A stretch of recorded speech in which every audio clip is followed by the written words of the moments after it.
55 plus Margaritaville experience that opened in Dallas, or is opening in Dallas. I mean, if we add both of our ages together, we are 55, right? Isn't that what you said? We're more than 55. Yeah.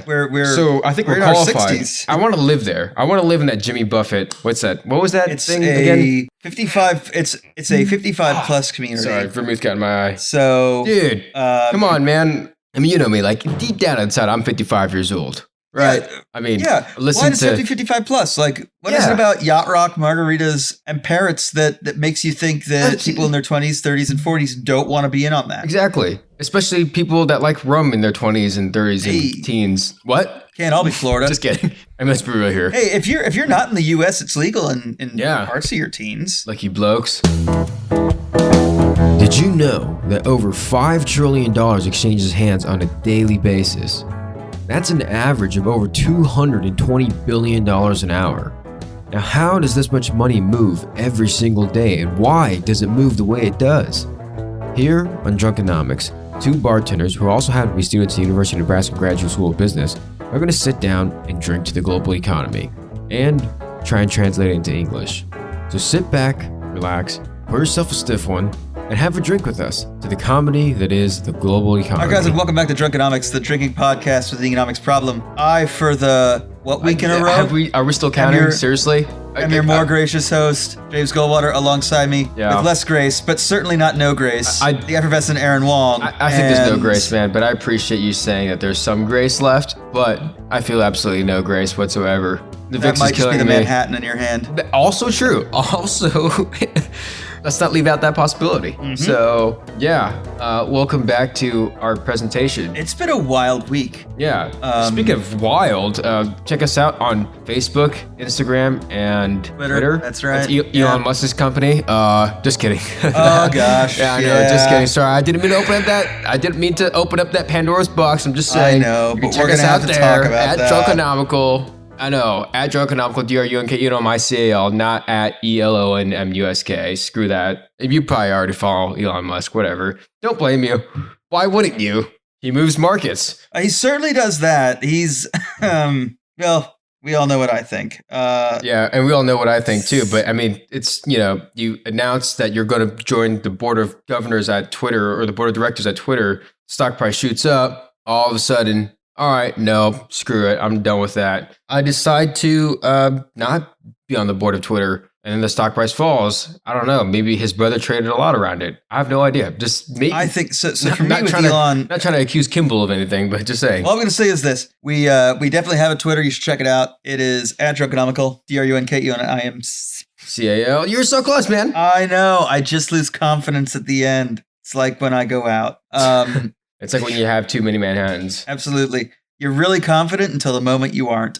Yeah, exactly. Until you've talked way too much game and you're not going to do well. Dude, until that sweet rebuke hits, man, absolutely story. But no, I see. So Elon, that's a very interesting thing with Twitter is that Elon Musk bought 9.2% of the company, was offered a board seat, said he was going to take the board seat, then refused the board seat. Well, I have a few reasons I think that happens. I think the board seat comes with a limitation. You can't own more than 14.99% of the company. Yeah. I think he wants to own more than that. Right, because I saw that article that was suggesting a hostile takeover. And I was like, wow, what a crown jewel, huh? Get it? What a crown jewel of a headline. Yeah. And so for those of you wondering, what is a hostile takeover? What is a hostile takeover and how can I learn more? Track back a few episodes because I think, 5-6 weeks ago, we did a hostile takeover episode. It was a mergers and acquisitions episode that we ended up touching a little bit on hostile takeovers because that's true because it's just another merger and acquisition. It's just one that's a little less wanted by one of the groups. Yeah, so that's one thing. The other thing is he's facing a lawsuit from former shareholders of Twitter over the fact that you have 10 days. So legally in the United States, you have 10 days to file with the SEC when you start to take large stakes in firms. He did not file the required paperwork with the SEC. Well, he did. He filed the wrong form. That was what. No, he didn't. That's what they're saying. He didn't file the required paperwork. Okay, same thing. He didn't file the required paperwork. And while he didn't file the required paperwork, he continued to buy shares at a price that the people suing him, what they're going to say is he caused us actual monetary damages because he did not file the forms correctly. And thus, when he was buying shares at a lower price, we were selling shares at a lower price versus once the declaration was made, suddenly, look at how much the price shot up. And you can sit here and say like, after his purchase point, you could say, okay, well, this is the 10-day mark. And you could say after that, okay, anyone who sold between the 10-day mark and when it was actually revealed actually has lost money, actually does have legitimate damage. And a lot of times these giant law firms are a part of these cases. And then if they win, all you got to do is go to the law firm and say, hey, please represent me. And usually, I don't know if the legal fees are covered by by Twitter or by Elon Musk or whoever it is. If it's a class action, there'll be a settlement and the law firm will be well taken care of before any of the actual litigants. Yeah, exactly. So I mean, as long as you find out if you're one of those people, I'm just saying, if you're one of those people and you are trying to figure out like if you're entitled to any sort of monetary damages because of you entering and exiting Twitter's position too suddenly during that suspect period, then find the law firm that is in charge of this litigation and go from there. Who knows? You might at least score a bottle of whiskey out of that. Hey, you might get a few bucks. I know that Beck's Beer had a class action lawsuit against them a while ago, I know that I could prove that I had bought a 12-pack of Beck's during the suspect period, and so I was able to get a free 12-pack of Beck's out of the company. That was my settlement. That is awesome. Not that Beck's is the greatest thing ever, but I mean, my favorite beer is a cold beer. It's like Anthony Bourdain, it's like my favorite beer is a free beer. Okay, but my second favorite beer is a cold beer. My second favorite beer is a cold free beer. Okay, my third favorite beer is a cold beer. All right, fine. All right. I'll settle at third place then. Whatever, man. If it's cold, it's good. I like it. Okay. Yeah, I know. I get a bronze medal out of it. Whatever. But if I'm paying for a beer, my favorite beer is cold. Okay, so that's what I'm saying. That way. I mean, somebody's paying for this beer. Look, this is just Drunkenomics 203. What happened to 202 and 201? I think by this point they either caught it or they haven't. We'll do a review session if we really need to before the final. But yeah, absolutely. Is there a final? Whatever. I don't really want to think about a final right now. That's true. And I'll be honest. I don't want to grade it. And speaking of other world news, I don't know. I could think of a transition there. Well, speaking of other, I guess just other kind of weird things that I've noticed. The fact that 3M has shut down their coolant plant. Their coolant production plant in Belgium is going to affect the semiconductor industry. So what was their motive behind that? Like, why do they do that? So the law in Belgium has changed and is saying that certain chemicals that they use in the production of this coolant cannot be used in industrial processes anymore because of their. So who decided that? Was that the government of Belgium? So it was a national level. Okay. Now at the same time, you have to wonder what 3M was doing the entire time, consolidating so much in that particular production factory. And then not also turning around and going to like the government and not doing any kind of lobbying because maybe they did. Maybe they did a ton of lobbying. That's also possible. But they never made the light of day because there's like no, absolutely not. And I know Belgium, especially all of Europe, they're really stringent on that environmental policies and stuff like that. And pollutant effects. And the issue is at the same time is that this factory produces an estimated 80% of the global coolant supply for the production of semiconductors and microprocessor chips. Yeah. It's one of those things. This is if 2 years ago when you were listening to us, if you go back to some of those first episodes, we discussed that China shutdown is going to affect steel. That was only about 50%, right? This is 80%. This is worse. This is like for those of you living in the US, you remember when the 4 major meat packing plants in the US shut down. It's like, well, that was 80% of production. Yeah. We had pretty severe meat shortages in the US. Yeah, so coolant, or at least in the stores. Does this mean coolant like for cars? No, purely for the production of semiconductor chips. So it's a very specific kind of coolant used in the manufacturing process. Okay, cool. So it is very industry specific. It is industry tailored. And from what I've been reading, I've read people who are saying it's a very expanding, increased demanding kind of industry. Exactly. As if the semiconductor industry didn't already have problems. Yeah, no, and supply chain concerns and all that kind of stuff. Yeah, so this was shut down by the government of Belgium. Which Belgium is not necessarily a country that I think of and think, oh my God, these guys pollute the earth like crazy. You know? So it takes that. If you've got money problems, I feel bad for you, son. I've got 99 problems, and semiconductors are all of them. Are all of them. and that's just where you're at. If you're in most industries that you're manufacturing something, right? So I don't know. This is kind of rough. It's kind of bizarre. I don't know. I mean, what do they need to do to get out of it? They can't all of a sudden overnight change like the way they manufacture these things. Correct. Yeah. And so that's the thing is, so the manufacturer can't overnight change it. They're going to try and move. You have two options. Essentially, you can either get the government to reverse course, get a waiver specifically for you, or you try to move your manufacturing over, to different locations where it's still legal. But which is expensive. But the problem is that the best guess right now is that the inventories of coolant in manufacturing plants are going to slow down is somewhere between 30 days and 60 days supply before there's an issue, there's an issue of like it not being produced is going to cause them to halt. And the problem then is, that means that it takes longer than 30 to 60 days to move a manufacturing process somewhere else. So in other words, if they don't get Belgium to reverse course, they have to spend a lot of money either hiring an engineer that changes the way they manufacture these things that doesn't pollute the world. That doesn't consume certain chemicals. Yeah. So either that, or the other thing is they have to move countries, which both of those things are very expensive. Yeah, and it's going to take time to retool a process. Yeah, and it's going to take time to figure out how to if you change the way you manufacture things, that's going to take forever to train everybody to hey, this is how we do things now. And then on top of that, if you move, it's like okay, now where's all the local talent? Now you have to train everybody to do it. Yeah, in the first place. Yeah, I don't know. Godspeed. Hopefully, this works itself out in a swift and inexpensive. Not cheap, but inexpensive manner. Absolutely. And speaking of big corporations that are having problems, why not talk about JP Morgan? Why not give no financial advice? Give unfinancial advice. Because what we're about to say is certainly not financial advice. This is not financial advice at all. But I mean, JP Morgan came out with earnings earlier this morning. Today's Wednesday, April 13th. Before the bell. Not good. Not good. And I'll be honest with you. I made a bet on the earnings. I lost $50. I bought an options contract. I'm not too worried about it because it's only $50. Man, I spent more on whiskey than that. I've had bigger bar tabs than that. Not bragging. I've had bigger bar tabs with the employee discount than that. It was a fun birthday, though.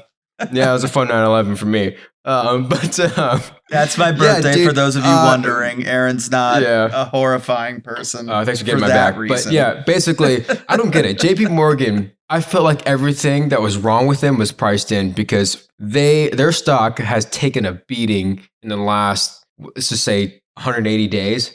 And apparently, this earnings report was just the forecast that Jamie Dimon gave was just so catastrophic that everybody was like, "All right, let's knock the stock down another 3%. Why not?" Okay, so he comes out and he says, and they report. They say that the profits down 42%. They took a $500 million plus or minus loss on Russian investments. Their revenue's down 5%. The stock market had over a month to price all that in. I just don't get it. I agree with you. It's just that maybe they were waiting till the last minute. They pay a 3% dividend. So I don't know. They're trading at an 8 PE. I don't know. I don't get it. Yeah, not financial advice, but if you like what JP Morgan's doing, if you like what Jamie Dimon's doing, if you trust this, if you're a secular bull, now might be a great time to consider buying in. Like there's a lot of risk associated with that. I don't think we've hit the bottom. And to be fair, given his forward guidance, Jamie Dimon doesn't either. I know. And the thing is, I understand like the forward thinking stock market, like hypothetically, the stock market is forward thinking. And if the CEO of the company, which, and Jamie Dimon is a very well respected, he's probably the best CEO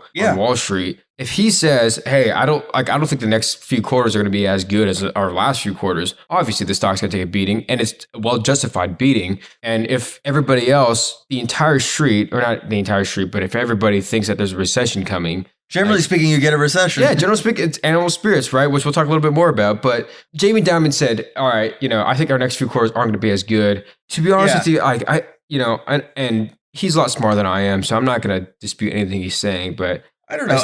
I think he's trying to temper expectations, and I understand that. I don't know if fair enough. He's looking at multiple factors, right? So if we assume that what keeps a stock price high is a very healthy profit margin, and what we've noticed is that JP Morgan's profit margin did shrink. Revenue's down 5%. Yeah, well, if revenue's down 5% and profits are only down 3%, your revenue margin actually hasn't shrunk. It's still well, good. The thing is, like 2021 was just a fantastic year for profit margins. Just an unbelievable year. Well, how could it not be? It was so much free money and so much. But this was my exact. So like in 2018. I mean, we were friends in 2018. I talked to you in 2018 about, hey, I think this is a good time to go into financials, not financial advice. But I was like, this is a good time to go into banks because Jerome Powell is going to raise interest rates. Because remember, fall of 2018 was the first time ever he raised interest rates. I mean, maybe not the first time ever, but he raised interest rates in 2018 because he wanted to slow down the velocity of money, essentially. Yeah, and markets got crushed, including financials. And I was like, well, this is a good time to buy financials, right? And if you bought then, and you still hold now, then you're happy now. Congratulations. Even after this, 12% decline that we had in financials. But I thought that the steepening yield curve was going to be good for financials back then. And I feel like that's going to be the case now. Granted, the flip side of that coin is really just, okay, if profit margins from debt and from loans are going to increase, that means, hey, guess what? Banks take on a lot of debt too. Their debt and their interest expense is also going to increase. So that's that's the flip side of that coin is just, as interest rates go up, their interest expense is also going to go up. So interest expense is interest revenue. So is the increase in their revenues going to outpace the increase in their expenses? And is the interest revenue going to outpace inflation? Because technically, if they're sitting here looking at interest, if they're looking at for interest revenue, they need the interest revenue to outpace inflation. Yeah. They'd love for their interest expense to be just crushed by inflation because I pay you a flat dollar amount, not a buying power, right? Exactly. And inflation, hypothetically, if you don't include poor people, which apparently all of these studies that you learn in school, they don't include. They don't include poor people. It's almost like they're not doing their job. Yeah, I know, but I mean, inflation, hypothetically, they hurt people that can't save. If you can't save, you always get hurt. Yeah. If you're constantly spending, you're like inflation's going to kill you. And Godspeed to you, and please be resilient. But the others, but inflation really, according to all these studies, they hurt lenders the most, right? Because they help borrowers. Yeah, I lend James money today. He pays me back at a later date plus interest. But if inflation outpaces that interest, then I lose money, or I don't have as much buying power. You lose buying power. Yeah, exactly. Which is really what's important.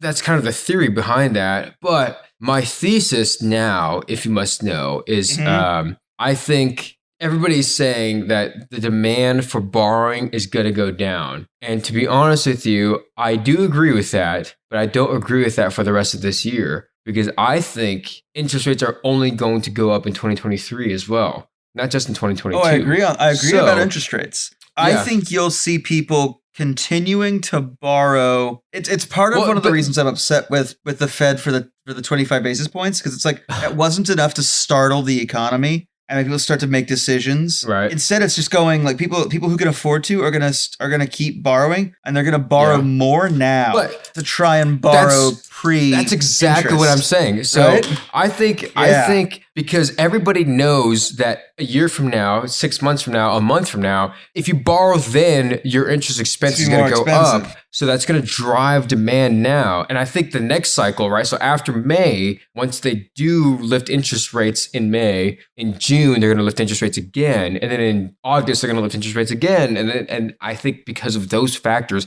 it's going to drive demand to borrow now. Yeah, that's what I'm saying. So that's my thesis. I agree. I don't know. No. That's why, like Jamie Dimon, when he says he's got a bearish outlook in for the rest of 2022, I'm just like, I don't know, man. I don't know. Well, I really don't know. I can see people borrowing net money now. But he's a lot smarter than me. I can see people borrowing money now and then sitting on it until later because they want to borrow at a better price. That being said, when you borrow into stiff inflation like this, you need to spend the money. The money is losing value very quickly. Yeah. Whereas things you'd be looking to acquire don't lose their value as quickly, right? So say like whiskey. I mean, I could buy a bottle of whiskey today and sell it, for $40 still, or maybe even $50 a month from now. Obviously, if the whiskey becomes more and more, dude, honestly, if you bought 5 bottles of Blanton's 5 years ago, and you wanted to sell them now, not financial advice. This is certainly not financial advice, but it kind of is. If you bought 5 bottles of Blanton's in 2017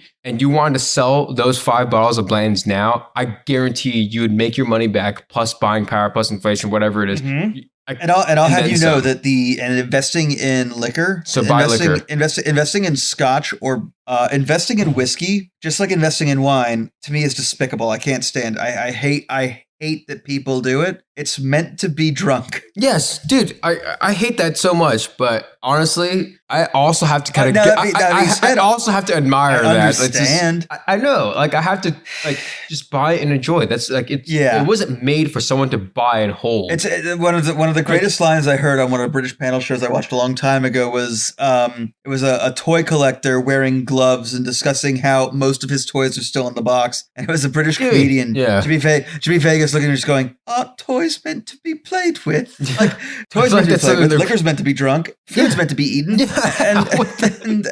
And art's meant to be looked at, not stored on a thumb drive. Yeah, no, exactly. Yeah, and all the NFT whatever. Sorry, I don't mean to get call my you jab out, in at the NFTs there. Yeah, I know. But speaking of inflation, we got some numbers this week. Yeah, speaking of weakening buying power and inflation, we got some numbers this week. We got PPIs up 11.2%. Well, so this is a weird week because Friday is a holiday. If you're like me and you're a Christian and you celebrate Good Friday, Friday's a holiday, and the markets aren't open. It's not a business day. But it's just weird seeing CPI data come out on a Tuesday. It was weird. Isn't that weird? Yeah, because let me see if the 2 headlines I saw that, producer prices up 11.2% year over year. And that came out on a Wednesday, which is weird because it usually comes out on a Thursday, but it came out on a Wednesday. Huge. Yeah. And then, the 2 weird things is how big it is, and then it came out on a Wednesday. So I guess so 1, wrong day. 2, it's what?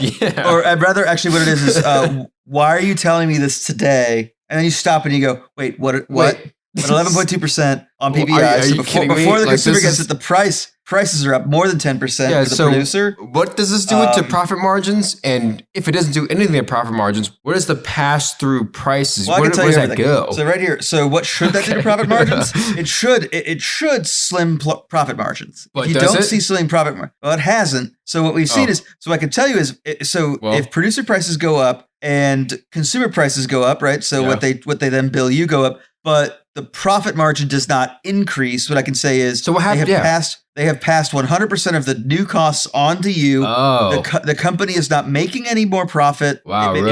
It's making more money, but it's not making more profit. And you'd say, okay, that company is just passing. If a company's profit margin goes down, then you can actually this company and say, well, they're eating some of that cost themselves instead of just passing it all onto the consumer. And the third is when you see the profit margin go up, you go, those motherfuckers, they raised prices more than the cost. Like they're really sticking it to me. Well, let me ask you something. Are these things that the PPI and CPI that increase so much on, are these things elastic or inelastic products? It depends on which basket you're looking at, to be fair. I mean, most of the things that they measure in the CPI and PPI are not necessarily elastic. No, they don't look at things like golf lessons in those things. No, they are inelastic, and what they're generally looking at is energy, very basic food. Energy for CPI.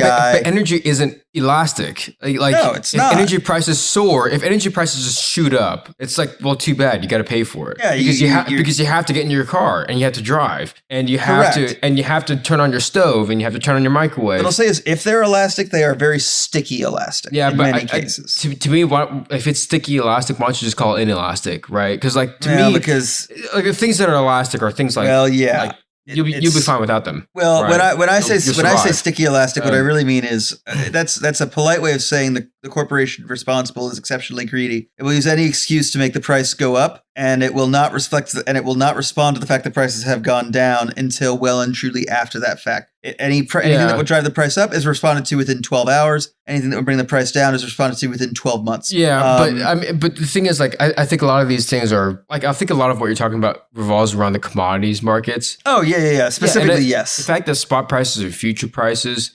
there's a disparity there, and I think because these oil companies it could be any commodities broker, any commodities firm. Yeah, but I think they price in that parity if there is backwardation or if there is some sort of imbalance, or if they're trying to catch up on revenues or whatever it is. Oh yeah, and to be fair, so like you can't fault a company for wanting to drive prices up in the now to offset historical losses. And if you stop and actually think about it, you want to do that. Now the problem is when you're doing that affects a macro economy. Yeah, hi guys, you do have to actually act in the common good. You can't just sit here and go, how we've made record profits for the last 50 years. Yeah. Well, last year we didn't make record profits, so we need to do something this year to try and make up for that and get record profits. And it's like, hey, hi. Yeah, it's I know, not gonna work, guys. I mean, and this is the downside of capitalism, and I'm very much a capitalist. So let me preface by saying this before I talk about the downside of capitalism is if you're not profitable, you're not solvent. And if you're a farmer and you're not profitable, you're not a farmer for long. Exactly. A lot of times, like if you're operating for the common good of the people, like honestly, like if you actually if you committed your life to operating for the common good of people and you were a farmer, wouldn't you feel bad charging a markup for your goods and services? You know what I mean? You'd be doing that for free if you honestly were doing it for the good of the common people. Yeah. Like all your hard work and labor and your investments, like that's on the house. You'd pass it on as savings. There's that aspect to it as well, which, I'm not like this moral expert or anything like that. I'll let you decide whether or not that's moral or immoral. But that's the thing about capitalism is just the farmer's got to eat too. The farmer's got to make a profit. The farmer wants to pay for golf lessons, if he's into that. Theory. If he's into that kind of thing. I don't know if he is. That's just a guess. I guess what I've taken from all this is I was watching, this week I saw AMD and Nvidia were both down. I saw JP Morgan Chase was down today. Crushed. Microsoft is down on their forward projections of growth, not being as what they historically expected. And I think all this is kind of coming together because we were talking earlier about how more than 50% of Americans think there was a recession on the horizon in the next 2 years. So I mean, what I mentioned earlier, what I kind of foreshadowed early in the episode, I foreshadowed all this recession talks because. I don't know, just kind of pawning off the inflation numbers, the CPI and PPI numbers. There's so many catalysts for inflations, let alone the fact that inflation came in this high. Nobody's saying it's peaking. Nobody. I mean, okay. Some of the bulls are. Some of the people that are saying, hey, the SPX is going to reach 5,000 at the end of the year. Those people are saying it's peaking, which I don't know. I don't want to bet with you that the SPX is going to reach 5,000. What did we say? 4,500? No, we said 4,400 by 4,400. July. That's right. But July 17th. July 17th was the day. So July 17th, 4,400 was, and right now, man, dude, I was feeling pretty good about the bet. But right now, I'm starting to get pretty nervous, man. I'm starting to get real nervous. It's at 44.46. So 40 points for that is not very much, and I think it's got plenty of time to move down 46 points. Yeah, so, it's got all the time in the world. And and if more than 50%, maybe all the reasons soon too. Yeah, but I just don't think, these recession wolf criers, I don't think that their woes are unwarranted. No, I don't either. Here's what I think, Aaron. I think they're late to the game. I think we were in 2019. You and I were talking about this in late 2019. We were talking about this. Yeah, exactly. This was on the horizon then. COVID just changed the landscape before it happened, and then slowed it down by. My guess is it slowed it down by 2 years. Well, COVID didn't slow anything down. Reaction to COVID. COVID sped everything up, but I think what happened was COVID. It sped up the recession and it sped up the recovery because the Fed response to COVID was immediate. It was just all right, we can't let this happen under my watch. We can't let the economy crash under my watch. Yeah, we got to do something. Terrible. Yeah.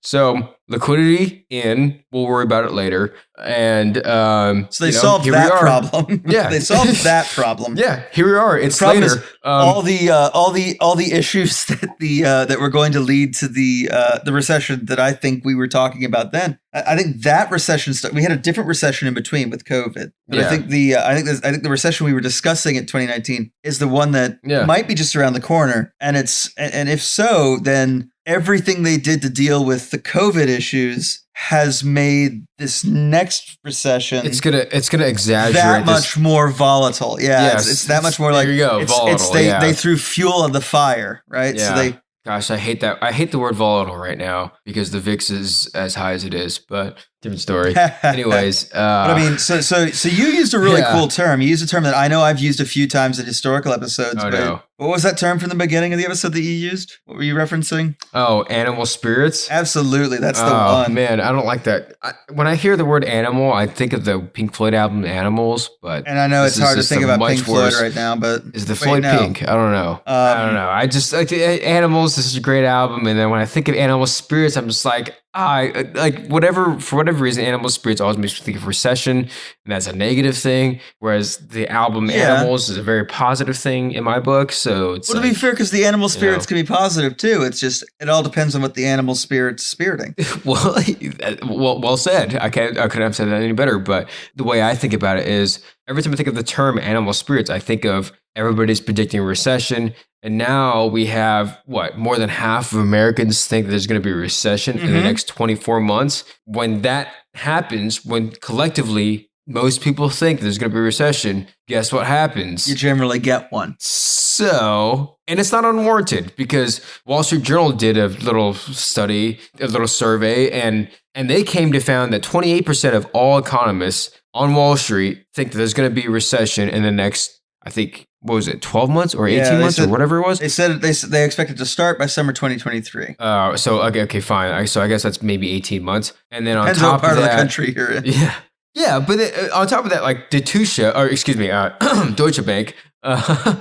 Deutsche Bank says that they see a recession starting in summer 2023, and Bank of America jumped to that bandwagon. Goldman Sachs is right there. I think any day now, Goldman Sachs is going to come out and say, okay, we finally project, or the economists at least of Goldman Sachs are going to say, okay, recession September of 2023 or October or whatever. But it makes sense. It's again, all COVID did was speed up. It brought in a totally new recession, sped it up, and then sped up its recovery. Yeah. I wonder if it wouldn't have been better if they'd allowed certain aspects of recession to actually go through, specifically in markets. Yeah, well, because where did all the capital go when they flooded the economy? About $4 grand went to each person. And that doesn't account for anywhere near the amount of money that was spent. Well, I think $4 grand goes to each person in the United States. One of two things is going to happen with it. Everybody's going to spend it, which is going to lead to inflation, or people are going to hedge against inflation. And where do you hedge against inflation? Oh, yeah, that's right, the stock market. So you either buy something you need or something that's going to last, or something durable, or you buy stocks. That's why, I liked what you said when we started talking about this, when you said, okay, well, that's what the inflation is in the stock market. And here we go.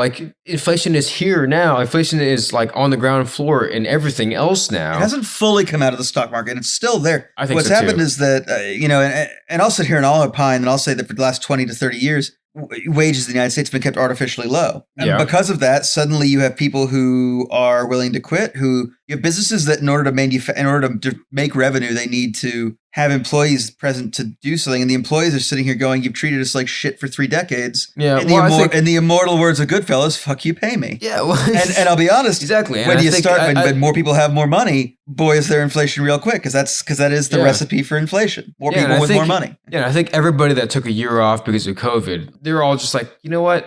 I like my year off. I like spending time at home with my family. I like taking I'm going to take my vacation days. I'm going to cash in my sick leave. I like hanging out with my dogs, and I like playing video games, and I don't know, I like jamming with my pals, whatever it is. If you're into jamming, there's something to be said for taking one vacation day a month on a Friday and just going and hanging out with friends and doing whatever. Yeah, exactly. And I think all that just kind of led to where we are now. And I think the inflation from the stock market has calmed down. It has. It started to. Yeah. I think you and I can both agree it's still there. Not financial advice. It's still there. It's still inflated. Because there's a bunch of catalysts for even a stock market recession because, one, the SPX had a death cross, right, which I talked about in my little article, which if you don't know, we have a blog. On our social media, on our Wix, even on our LinkedIn. Yeah, we have a blog. It's Wix on Drunkenomics or Drunkenomics on Wix, whatever you want to call it. Yeah, find us there. As well. Give us a like or something like that. Quick explanation of what a death cross is. Yeah. Not only death cross, we also have... I'm using my journalism skills, yeah. But the death cross is it's an indicator that whatever the underlying thing is going to decrease in value. And most of the time, whenever the SPX did have a death cross, like the last like 40 times or so, like it drew down pretty much every single time except for like 5, right? Yeah, so or whatever. I forget what I said. I detailed it more in the article. It pulls down. It pulls down. We also last week, we had an inverted yield curve for a few days, or at least one day. Yeah. So that's when last week or 2 weeks ago. It might have been 2 weeks ago. It was last week too, for at least a day, or for at least an hour during the day. Yeah, on Monday. On Monday, yeah, that's right. We're inverted. Inverted for a tiny bit on Monday. We have inflation. As I talk about producer prices up 11%, inflation up 8.5% basically right now, 7% in the UK. So those of you in the UK that voted for Biden, I'm sorry. See, folks, it doesn't make sense. As much as everybody likes to blame this inflationary concern on Joe Biden, I personally think, and I didn't vote for Joe Biden. Okay, so cat out of the bag, I didn't vote for Joe Biden. Yeah, I did, but I didn't, and I'm willing to sit here and say that this is not Joe Biden's fault. Like, this is the economic cycle. This is the result of a $9 trillion balance sheet. Okay, I blame the Fed. And I don't necessarily think it's Jerome Powell's fault. And I feel bad because everybody thinks Jerome Powell is like this terrible Fed chair. And I'm like, they either think both sides think he's a bad guy for all the wrong reasons. I don't get it. Like, I think Jerome Powell is an excellent Fed chair. I personally agree. Because I think looking at the way he handled 2018, I think he's threading he's doing quite well, and I think he's threading a pretty hard needle. I mean, he's literally being asked to swim from California to Taiwan without any breaks in 4 hours. Like, that's what he's trying. I'm pretty sure they may have a piece of cement handcuffed to one of his ankles. Yeah, it's like. He's getting pressure from every single angle. Everybody hates him. And he's still doing, I think, a relatively good job. And he's soldiering on. Yeah, because I don't know if most people I don't think could handle this kind of pressure. No, he's got a lot of he's doing a good job for what he has to do. Yeah, exactly. Would I have made the decisions he made? Probably not. But could I have handled the pressure? Absolutely not. It's not even close. But do I have the same data he's got and the same people also around true. me? Also true. But it's also the pressure that I don't think no offense. I don't think you and I can handle very well. So I haven't, let's put it this way. I haven't heard him use any colorful language, which is insane. And I absolutely believe that I think actually you and I could have, as a tag team Fed chair, and we'll take the title in the tag team Fed chair match. We could do it. I think we could. I think the problem would be is that we'd get to Congress and we just, as we said things, we'd feel like we would look at a senator who asked a stupid question and go, "That's a stupid question." Well, the amount of times I'm just watching on the press conference and I hear Maxine Waters just ask a question, I'm just like, I'm cursing at the TV. And if I was Jerome Powell, I couldn't even imagine the language I would use. Oh yeah, on live TV. See what I mean? I would on live television let the members of Congress who are asking me dumb questions know exactly the amount of contempt in which I held them at any given time. Yeah, and I don't know what you think about Maxine Waters, but it's just like the questions that she's asking, I'm just like, oh my God, I just want to. There are very few in elected government that I would treat with respect. Yeah. Let alone Maxine Waters. And I get it. They're damned if they do, they're damned if they're not. But at the same time, here's what I'll say to try and get back to maybe to the center. You imagine what would happen if Jerome Powell's animal spirit had gone negative at any point? I know, exactly. But the thing is, like, his job is for his animal spirit to stay neutral, right? And the fact that he's kept this kind of composure is insanely phenomenal. It is which impressive. I think, everybody's predicting this recession. The only time everybody has predicted a recession, the only time all these catalysts have predicted a recession and a recession didn't happen was when the Federal Reserve stepped in and said, okay, we're going to backstop this. Which, as you might remember, 2 years ago. It's nice. Here's the fun thing. It's nice to have Keynesian economics back at the helm, or at least an aspect of Keynesian economics back at the helm, and one that kind of everyone concludes is true. So for those of you wondering, animal spirits, I think I've explained this before. If I haven't, I'm doing it now. But the Keynesian idea of animal spirits is that the majority is correct in their attitude, right? So if the attitude of the majority is something bad's about to happen, then it's going to happen. Then something bad's going to happen. If their attitude is that something good's going to happen, something good's going to happen. Now, why? okay, it's not like it's a self-fulfilling prophecy in only one way. And it's that when people think something bad's about to happen, they stop spending money and they start saving money. And the reason they start saving money is because they go, I think there's about to be a rainy day. Let's save and prepare for the rainy day. We need to start filling sandbags and get ready for it. And what happens then is so the cycle, the easiest explanation of that cycle is people stop spending money. People they stop consuming. So they stop consuming, businesses stop selling. When businesses stop selling, they stop buying. And when manufacturers stop, right? So when the businesses buy from manufacturers, when the manufacturers stop selling those products in the same quantities to the businesses that are buying, the manufacturers lay people off. Now what happened? Okay, well, there's fewer people with money. And so suddenly everyone that said there was going to be something bad happening is right. Oh my God! Everyone's laying people off. And we really need to hold on to our money. Yeah, and it's in that point that you see this vicious recurrent cycle, this feedback loop of like people are holding on to their money because they don't know if they're going to about to lose their job. Well, it's kind of like it reminds me of like the story of Joseph when he says, "Okay, this might be a terrible analogy because I don't know if any of you guys know stories of the Bible, but the story of Joseph when he projects from his dreams that there's going to be 7 years of prosper and 7 years of famine. And then so they have the 7 prosperous years and they farm and do all that kind of stuff. They save up and then they have, and then now they're ready for the 7 years of famine that actually do happen. It's kind of like that. Like if you think there's going to be 7 years of just like prosperity and then 7 years of famine, they're probably going to happen. That's not an incorrect. It's not a terrible analogy. I wish I was as accurate. I did drink because I made that analogy. Excellent. Hang on. Yep. But get it out. I wish I had as accurate an animal spirit as Joseph did on that. I wish I could be like, there'll be 3 months of plenty and a month of garbage. Because then I will throw money in, sell on that last possible day, wait until the end of the month of garbage, buy everything back, ride that pony to the racetrack, right? But if you could time the markets like that, why wouldn't you do? Like, I mean, if anybody could do that, why wouldn't you do it? But that's what animal spirits do.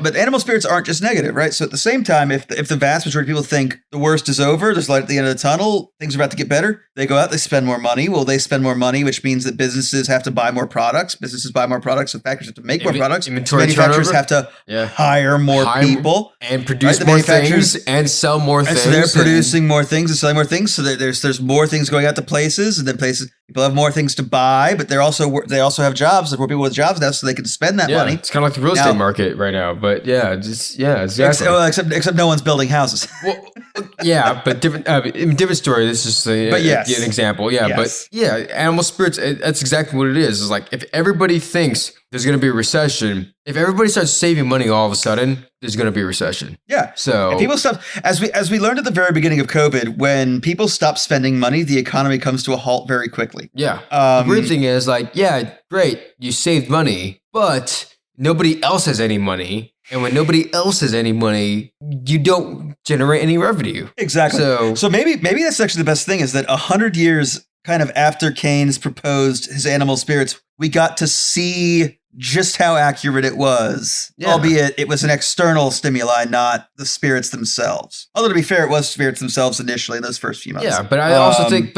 I think there's still so many catalysts besides, the fact that there are animal spirits. I mean, it's like inflation numbers, which we talked about earlier, supply chain bottlenecks, geopolitical tensions. Gosh, I mean, there's so many. It's all here, and it's all bad, and it's all feeding the Fed balance one animal unwinding. spirit. Yeah. So not to mention. So speaking of which, $6 trillion of liquidity in the economy right now are going to be unwinded. They're going to be pulled back out of the economy, right? And they're not necessarily. I don't want to include them in our GDP numbers because they're not necessarily a part of our GDP numbers, but they did contribute to it at some point because there was interest expense and interest paid on the $9 trillion. Yeah, so it created revenues in places. Yeah, so. But that's going to unwind, and then all of a sudden, shrinkage of liquidity in the economy. What's going to happen now? Well, the problem specifically this time is the Fed can't backstop it. It's that the Fed has to unwind its balance sheet because it's too big. Absolutely. The Fed has to raise interest rates because they've been zero for 2 years. Yeah, but like I said, it's not just that they have to raise interest rates. It's the fact that they have to take $6 trillion off of their balance sheet. And how do they do that? they have to sell. $95 billion at a time. I know. Apparently, is what they're doing. And that's what we talked about last week was the whole, okay, so $95 billion a month, which is going to, first of all, it needs to get approved. And it hasn't been approved yet, but what are the odds it doesn't get approved? Well, it's still slower than it's much slower than, what was it? How much were they buying at their peak? $150 billion a month? Or was it 120? I know before they decided to taper, it was 120. I'm pretty sure it was 120 the whole time. But I know at one point it was like, okay, here's like 5 trillion. Like just at once, here's 5 or however many it was. I forget how many trillion it was. But here's this much at once in MBSs and in treasuries. Go nuts, right? And now here's they're cash, unwinding. Give us securities. Give us the securities. Here's cash. Go have fun. Yeah, and now they're unwinding at this pace, which means it's a slower pace than they were. It's a slower pace than they were. Yeah, but I don't think. Okay, so I just don't think that this kind of unwinding, because I know that the $6 trillion that they did. Technically, what was the balance sheet before COVID? Like 2 trillion. So I think roughly. Yeah, around 2 trillion. Let's say 2 trillion to make it easy. So the $7 trillion increase, like how much profit could you actually have maximized off of a $7 trillion expansion, knowing that there was going to be a reduction? Well, you get your payments, so you get your interest payments, so your coupon payments out of the treasuries. You get your but whatever your coupon payments are out of an MBS. But then but my thing is like, so if I loaned you $7 trillion for 3 years, or let's just say 2 years, right? And then now, like, okay, it does make one wonder: Did the Fed require a premium out of people they were buying it from? I know. And the answer to that is I actually don't think they did. I think they just bought it off the market. Yeah, off the open market. The interest rate that they had was their own interest rate, which is pretty ironic. When you set the interest rate, you can't be angry when you don't get better. I know. Or you can, but you only have yourself to blame. I know. So we got the Fed unwinding, and so the last 5 times that the recession hasn't occurred, the Fed has used monetary policy or extreme measures to prevent the recession from occurring. And the thing is, the problem is the Fed is part of the theoretical creation of the recession. The Fed is not in a position from a monetary policy standpoint to unwind it, and from a fiscal and from an extreme measure standpoint, they're not in a position there to unwind it either, because they can't be every time things go bad, this thing bloats, because all of a sudden, that's their responsibility. Yeah, because they have to the stock market has to be allowed to go down, and GDP growth. GDP Absolutely. growth also has to be allowed to go down too, because that's economic cycle. You have to have a cycle. That's the cycle of the economy. Cycle down and recycle up, and then to me, it's one of these things. It's a very interesting when it comes to like passive income, which a lot of the things we're talking about, MBS, are passive income. And the big thing to me is, if markets only go up, and if the Fed is constantly backstopping every single one of these securities, you no longer have an at-risk amount. Right. I put $100 in. Well, is the market ever going down because the Fed will let it go down? Absolutely not. You have no money at risk. You have no risk whatsoever. Congratulations. It's the same reason I get so angry about like the capitalists who say like, oh, Elon Musk deserves his money. No. You're not a capitalist. Neither of us has capital. No, but the capitalists that sit here and say things like, but the capitalists that sit here and say like, oh, I deserve to make blank million every month in capital gains because I'm putting my money at risk by investing. And my response to that is, has any publicly traded company ever gone down? And they go, well, no, because the Fed backs up. Well, then no, you're not risking anything. You were already rich, and now you are more rich. Only mega caps, because penny stocks will go bankrupt. The SEC will let those guys go. Well, penny stocks become dollar stocks is what happens. No. I more commonly see penny stocks. No, I know. But I'm just saying, like, I totally agree with the idea, the premise of no risk, no reward. Yeah. On the other hand, I also want to turn to people and go like, yeah, if you don't risk it, you don't get a reward. Whoa. But also, if there's no risk, you don't deserve a reward either. You can't have the same phrase both ways. Like, my tonality does not shift the value or meaning of that statement. But on the flip side of that, so like if you buy JP Morgan stock at $125 a share, you're risking $125 per share. So if you buy 100 shares, you're risking $12,500, right? Absolutely. So that's a risk. If the Fed is going to backstop the stock at $50 a share, you're still risking 2/3 of that. No, you're still risking not even 2/3. 40% of that. 65%, right? I don't know. Oh, I'm sorry. Yeah, so I went the wrong way on my math. So like you're still right. risking like 60. Let's just say 65%. I don't know. You're still risking that much. So there is still risk, but like we all know that the Federal Reserve will never, ever, ever let JP Morgan Chase go bankrupt. Well, the one thing the Fed, that everyone can look forward to is the fact that the Fed has said they will maintain a larger balance sheet after COVID than they had before. Which is stupid because $2 trillion was absurd. Absolutely agree. $2 trillion was insane. Like, absolutely agree. Because you and I were talking, you and I were talking in 2019. We were both like, the Fed balance sheet is $2 trillion, and we were both like, oh my God, this is crazy. Well, my thing is, like, this is, I think our question was because we're talking at a point where we were still in the longest bull market in the history of the in the history of the largest economy in the world. Yeah. And we're going, why is the Federal Reserve acting like, and it really was, if you look at the behavior at the time, it was behavior that is indicative of a recession or of not of a bear market, not a bull market. We're like, what is happening? I know, why? but don't you remember, like at the end of 2019, like remember at the end of 2019, we were both just like, well, that huge reverse repo in September, dude, exactly, because like we had all these failed bond auctions. Over and over and over and over again, like these bond auctions would go out and nobody would buy them, and then all these interest rates would go up, and we're just like, or not interest rates, yields would just shoot up, and we're just like, and yields are through the roof. Yeah, why are these yields shooting up? And it's like because nobody wants these bonds, and then all of a sudden, like the repo program would step in and say, okay, you know what, we want these bonds now. It's like, oh, yeah, really? Well, really? Suddenly you've got that's what you're gonna do. Well, I mean, like, yeah, that's just how it worked. But I mean, I'll be honest, we've gotten to a point in my night where we've exceeded the tolerance of the animal spirits. And speaking of animal spirits, spirits are lovely, usually when they're in bourbon, scotch, frankly, any whiskey form. Yeah, and when they're and if you're wearing the right attire. Exactly. Speaking of the right attire. Or even if your animals are wearing the right attire. Oh, so if you find us at what? Especially that. Drunkenomics.myspreadshop.com. Yes, that's it. Drunkenomics, DRUNKENOMICS. .myspreadshop, myspreadshop.com. You two, that's it. You two could attire your animals at home in the finest of Drunkenomics bandanas. You can attire yourselves in the finest of Drunkenomics hoodies. Yeah. Aaron, what are some colors? They come in black, darker black, and even darker black. Do we have a lighter black, Aaron?